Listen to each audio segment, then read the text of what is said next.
Hello friends, I am here once again, Professor Smita Jha, to discuss the various aspects of performance anxiety or stage fear. We were discussing the narcissistic attitude or narcissistic belief in terms of stage fear with grandiose self-image. So let us discuss in detail that what is this that makes a person nervous because of overconfidence or because of less confidence.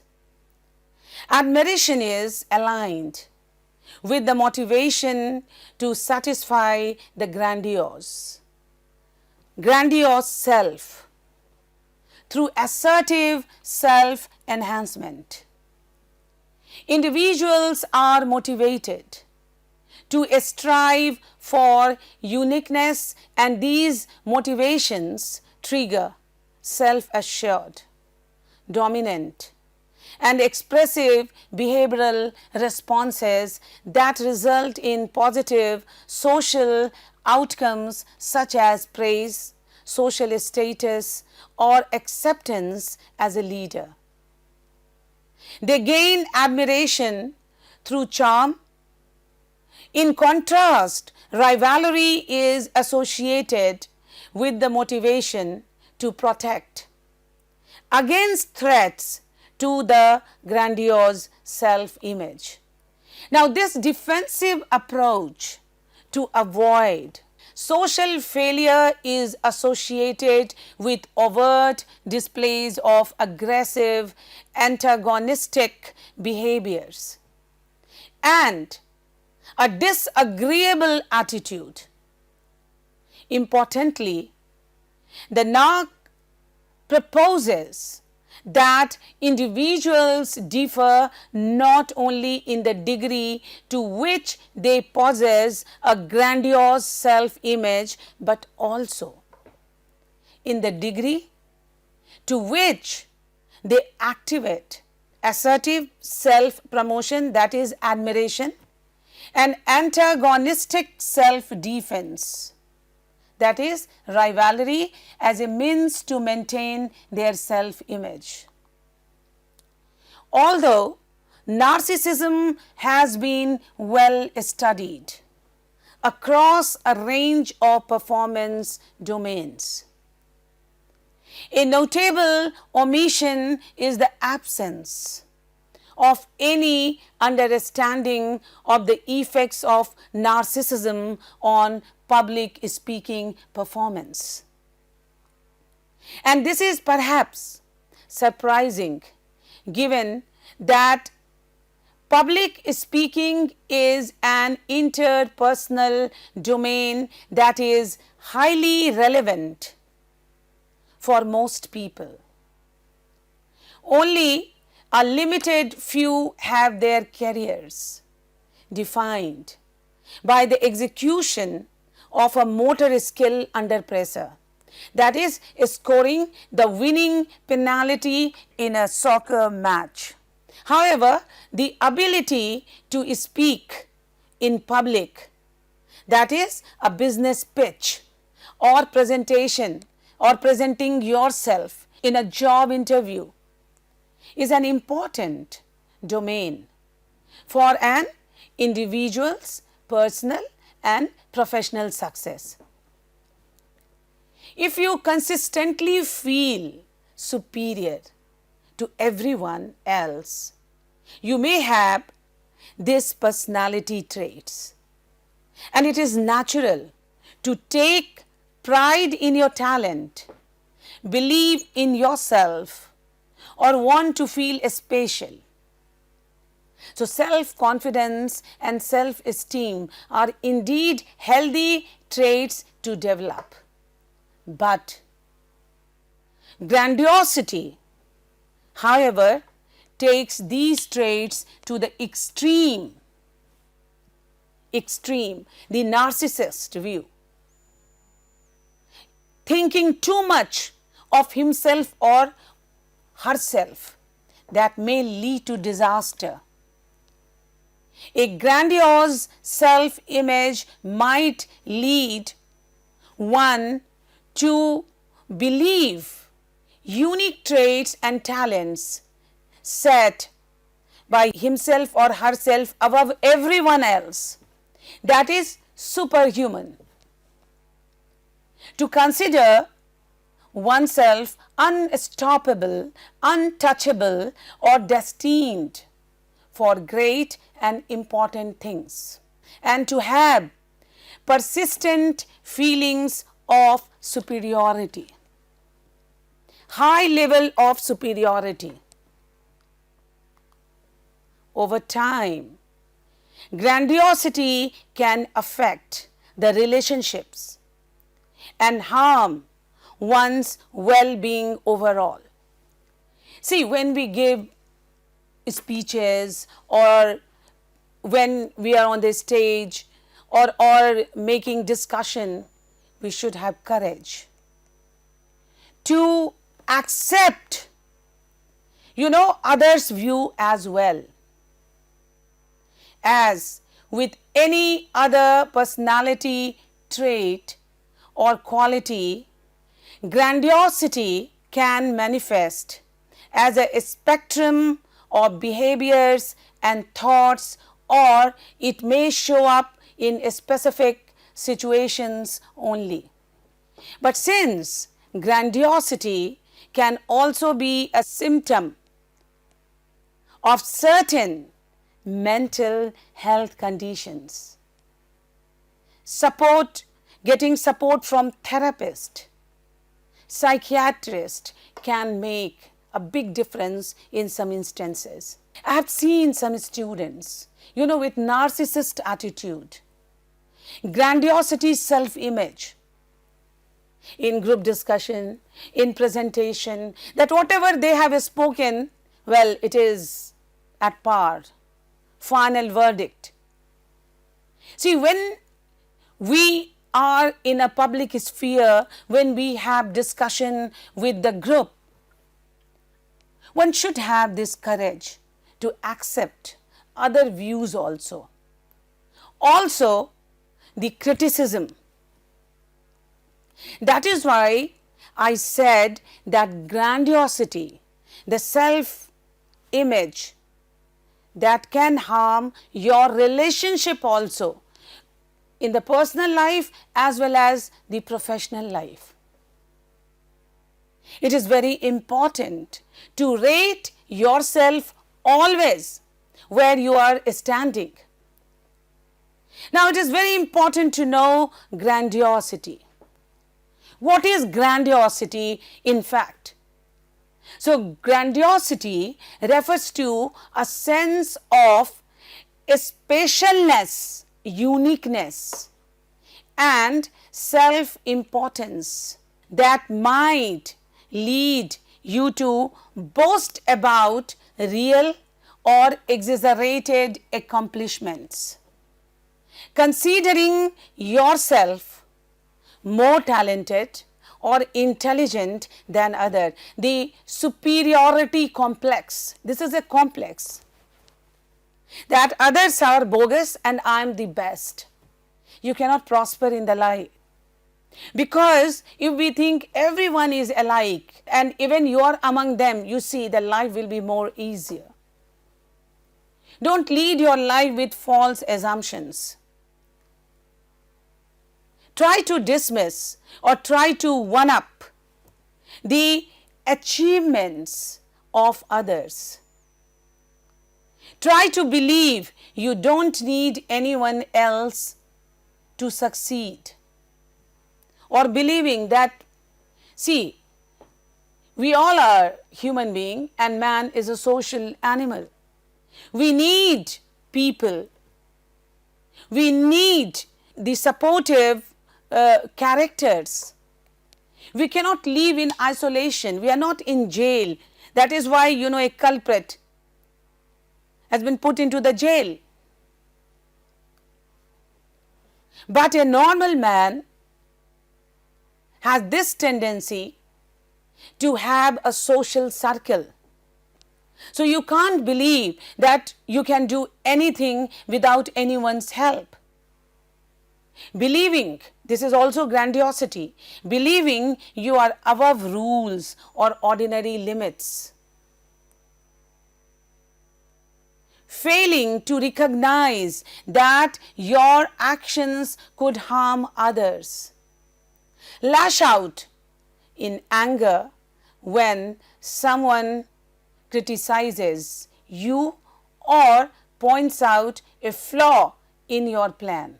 Grandiosity often resembles self-centered or arrogant behavior. So people often don't recognize it as a mental health symptom. Remember this, that it resembles self-centered or arrogant. But then it is a mental problem, symptom of mental problem.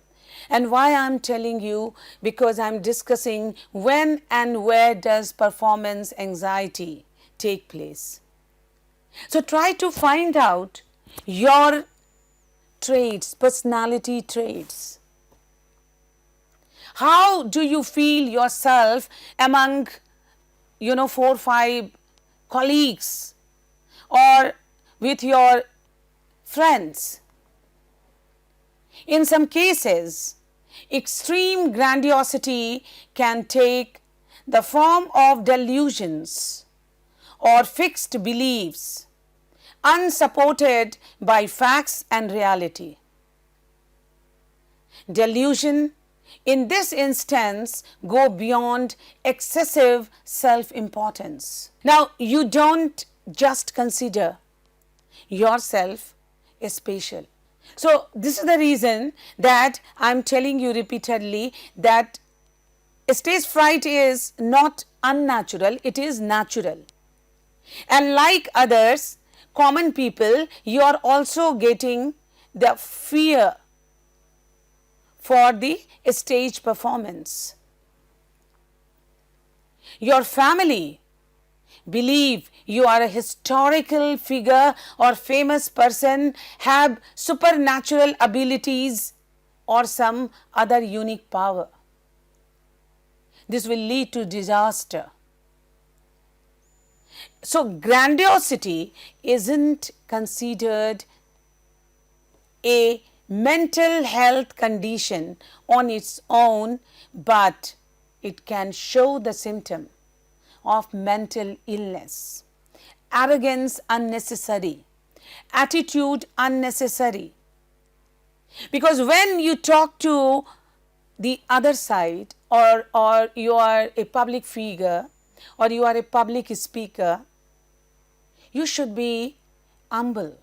You should be honest and sincere to listen to other also, or to find yourself among the other, amidst the audience.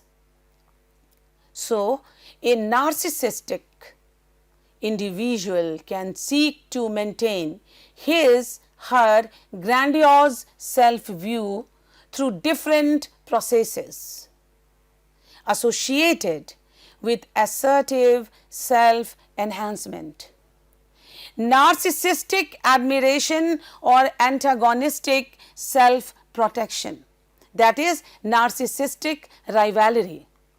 So, grandiosity is a kind of obsession. I must tell you that much of the research on narcissistic personality, distinct from the clinical disorder, has focused on grandiose narcissism. Grandiose narcissism typically captures inflated self-views and aggressive, extroverted, dominant and attention-seeking behavior, and is distinguished from vulnerable narcissism, who is associated with inhibitions, fragile self-esteem and shame. So, see, these are the symptoms of mental illness. not exactly mental illness, but yes, heading towards. Conventional wisdom and some evidence, narcissists use more, first person singular pronoun, I talk, not we. Because see, in the present world, there is teamwork culture. In institutions, in professional hubs, organizations, we have this tendency, we. But then the narcissist, they have I, me only. So indeed, commentators regularly tracked, President Obama's I talk to highlight his alleged grandiosity. And the study with the largest sample size, however, found no significant relationship between I talk and grandiosity. I, always superior, I. So, saying all these things, I mean to say that, see, we should know of grandiosity, narcissist attitude, and all such that disturb you to move ahead in your life with a good presentation. So, my dear student, you try to find out whether you are narcissist or not. Because see, it is very easy to define that what kind of personality traits you have. And as I have explained, that it is not just only fear. Fear is very common. Even for me as a teacher, sometimes I feel nervous when I see mammoth crowd sitting over there. And it is difficult to hold that where to start, how to start, and how to conclude. Because in your speech, public, interaction, these things are very, very important. So, my point is that know yourself. Sometimes we don't know ourselves. I speak to every student, you go for introspection. You make resume, you go for interview, you go for internship, various public places. So, my point is always that introspect yourself, where you are standing, whether in isolation, even in your mind or with others. See, there are two terms, alone or loneliness.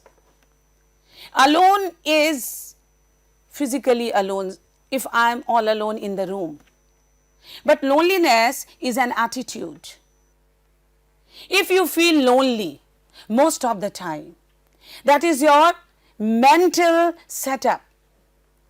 Similarly, if you think that you are the best, at par with other, that can be disastrous.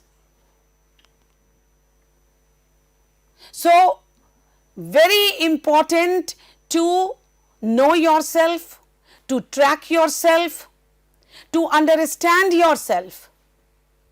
My point is that a stage fear or a stage fright may be a common factor, but it varies from person to person. And for that, a person need to examine himself or herself. See, we teach communication skills and we teach non-verbal, we teach barriers to communication skills. Sometimes it is mental barrier. If you are a narcissist, you will think, oh, I'll go and I'll mesmerize everyone because the audience, they don't know anything. False assumption. They are all fools.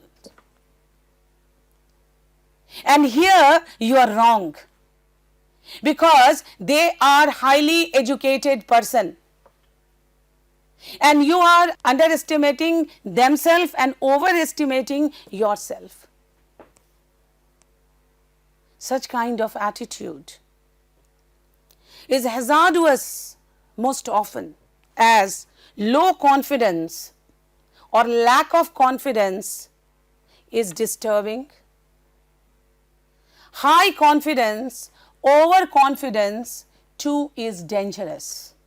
Now you have to find out where you are standing. You are in between low confidence or overconfidence. You need to maintain a balance. So this is not only the matter of what? Matter of self-evaluation, rather to train yourself also. When you self-evaluate yourself, you must know the traits. That is why I have mentioned today the grandiose self-image and narcissist potential or quality. I have dealt with several students, and I have seen that some of the students, well educated, well trained, but unable to expose them. But some of them not knowing much, but trained to expose them. Now in that situation, it is you who have to decide that which way you have to go. Only then you can counter the stage fright. A stage fright is not simple. It is common, but it is not so simple. So you have to rate yourself. You have to understand yourself. You have to evaluate yourself with other positive minded people, friend. That what kind of, because sometimes it happens that you cannot define yourself. But when you ask your friend, close friend, good friend, he or she may define you beautifully.